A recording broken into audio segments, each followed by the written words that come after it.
The Nevis Solid Waste Management Authority and the St. Kitts Solid Waste Management Corporation are collaborating to have scrap metal collected and shipped away from the islands. The program has already begun on Nevis and will be happening in St. Kitts in January with the help of the Nevis Solid Waste Management Authority and a company out of the U.S. called Enclave.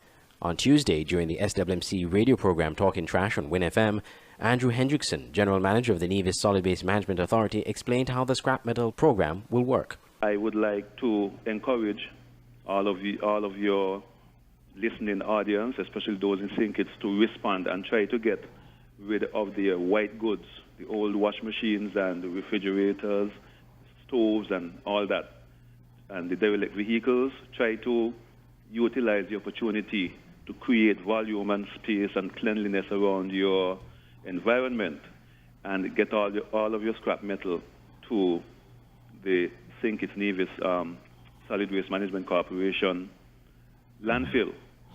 That way, you will know that you're on board. You're on board. You don't have to wait until next year when the program rolls out in January, to be wondering when will they be coming to collect your items. Get them in now. Get them in now. Beat the iron while it is hot.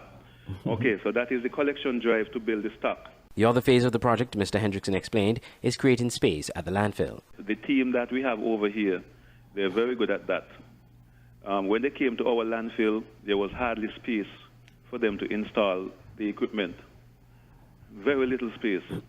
I can remember there was hardly any space for the truck, which the tractor trailer that pulled in the baler, the high density baler, because it is a mobile unit. There was hardly any space for it to turn around and to install it properly. Not only that, when we started getting the first wave of containers, the guys were cramped for space to actually get them into the compound and have them positioned in such a way that they could be properly loaded. So that volume and space creation at the landfill is of utmost importance. Mr. Hendrickson explained that continuation of the collection of old metal and white goods and the maintenance of the process will be the next phase of the scrap metal collection drive program. The collection drive will continue as volume and space is created at the landfill, so now you have space to work and space to take more and take more and take more. The big emphasis will be on getting out there and bringing in as much stock as possible for the sake of continuity. And the third phase is maintenance over a period.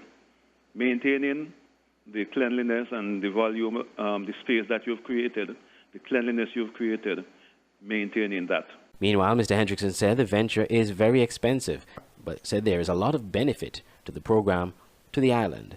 This was not about purchasing metal. This was about an island cleanup. This is about the environment. Maybe in time to come, when there's no more metal, like there's an abundance now, maybe there will be a move towards purchasing.